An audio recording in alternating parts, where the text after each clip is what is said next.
साहित्य निधि में आज सुनिए सुप्रसिद्ध और महान कवयित्री एवं लेखिका सुभद्रा कुमारी चौहान जी की लिखी हुई कहानी दुराचारी।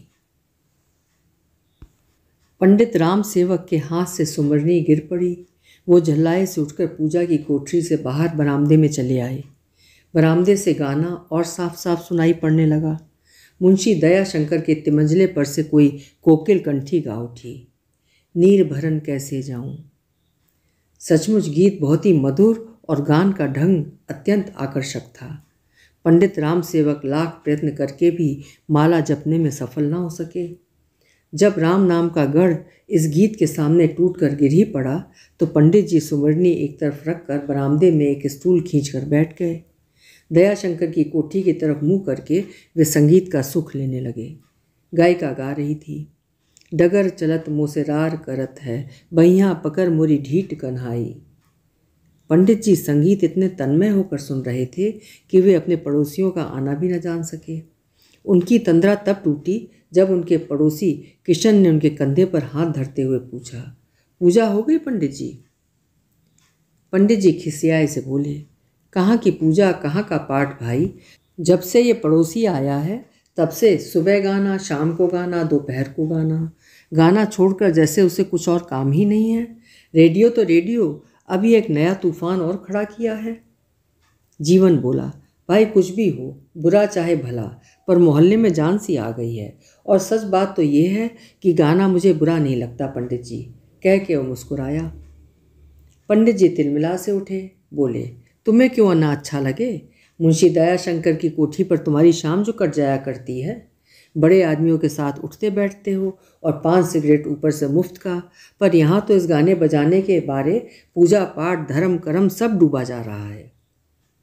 डॉक्टर कामता प्रसाद बोले, अरे भाई, माना कि गाना बजाना बुरा नहीं है, पर सब बात समय पर अच्छी लगती है। हर घड़ी के गाने बजाने से तो भाई मोहल्ला सचमुच बर्बाद हुआ जा रहा है और बच्चे बिगड़ते जा रहे हैं। किशन बोला, किसके बच्चे बिगड़े जा रहे हैं डॉक्टर साहब, कोई उदाहरण की तरह बताइए ना। डॉक्टर साहब खींच उठे, बोले, लो अब तो मुझे क्रॉस एग्जामिन करने लगे। ये जो आज तिमंजले पर वो एक वेश्या बुलाकर गवा रहा है तो क्या बच्चे देखते नहीं और उन पर इसका कुछ बुरा असर पड़ता है कि नहीं?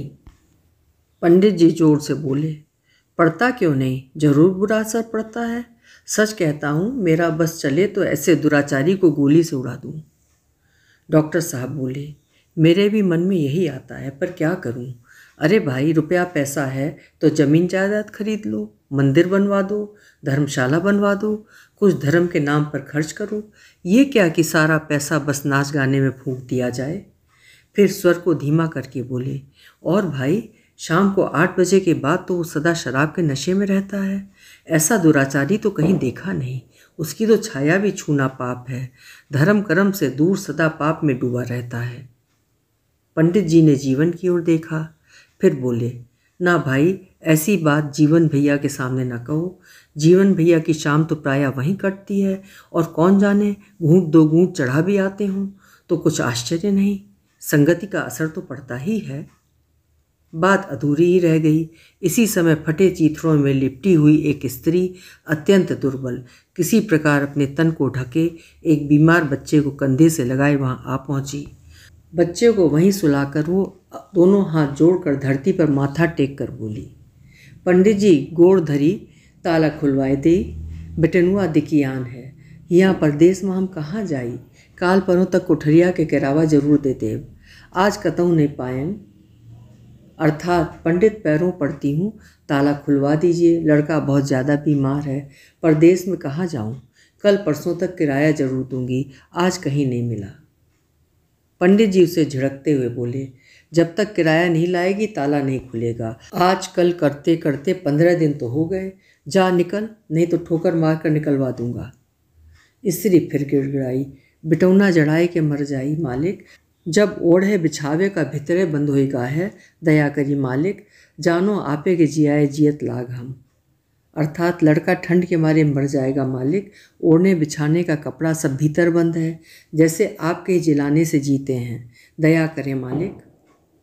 पंडित जी ने उसे एक जोर की झिड़की दी, बोले, जा अभी निकल जा, तेरा और तेरे बच्चे का मैंने ठेका नहीं लिया है, मरे चाहे जिए, जब तक किराया नहीं लाती कंपाउंड के भीतर पैर नहीं रखना। स्त्री रोती हुई अपने बीमार बच्चे को उठाकर बाहर चली गई। न जाने क्या सोचकर जीवन भी उसी स्त्री के पीछे उठकर चला गया। शायद एक गरीबनी के प्रति इतनी कठोरता उससे सही नहीं गई।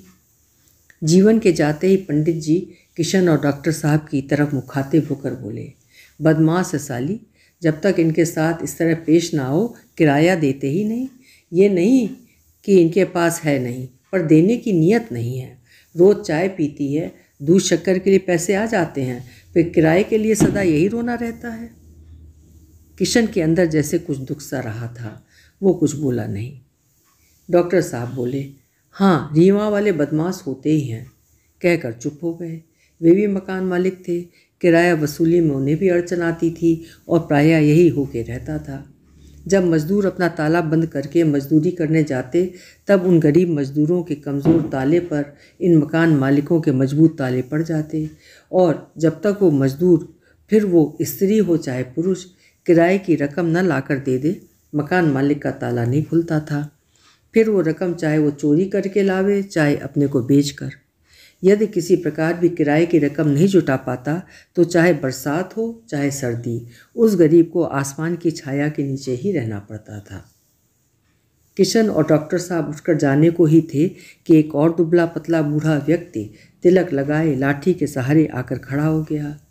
डॉक्टर साहब और किशन के सामने कहने में कुछ संकोच सा अनुभव करते हुए भी न जाने क्या सोचकर बोला, मालिक आज बड़ी आफत में पड़ गया हूँ। 10 रुपए की बहुत ज़रूरत है, बहू को बाल बच्चा हुआ है, बुखार आ गया है, अब हवा लग गई है तो अरब बरब बकती है, बहुत गाफिल है।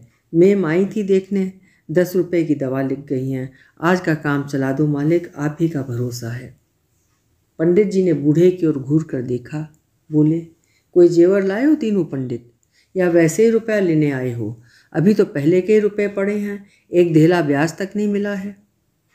दीनू सिटपिटा गया, बोला, जेवर एवर हम गरीबों के पास कहाँ मालिक, आप सहारा ना देंगे तो मर जाएगी, आप ही उसे जिलाइए, जिंदगी भर आपकी गुलामी करूँगा मालिक। पंडित जी झिड़कते हुए बोले, जेवर नहीं था तो फिर क्यों हाथ झुलाते हुए चले आए? जाओ रास्ता नापो, और ये सुन लो, पिछला रुपया मैं ब्याज के 7 दिन के अंदर नहीं चुका दिया तो अदालत के जरिए वसूल करूँगा, समझे? बूढ़ा दीनू हताश होकर चला। पंडित जी खींच कर बोले, सुबह से शाम तक ये साले रुपया ही मांगने आते हैं, लौटाने की बखत जान पर आती है। किशन और डॉक्टर साहब नमस्ते करके चले गए। उनके मन में क्या था कौन जाने।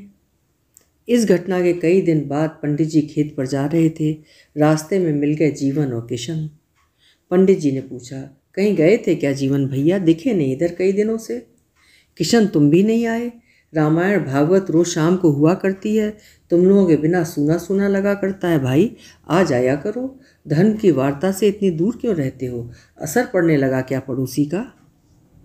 किशन चुप रहा, पर जीवन बोल उठा, पंडित जी, रामायण भागवत और पूजा पाठ से फ़ायदा ही क्या, अगर हम आदमी को आदमी ना समझ सके तो? मैं तो रामायण भागवत का पाठ करता नहीं, पर आदमी को आदमी समझता हूँ।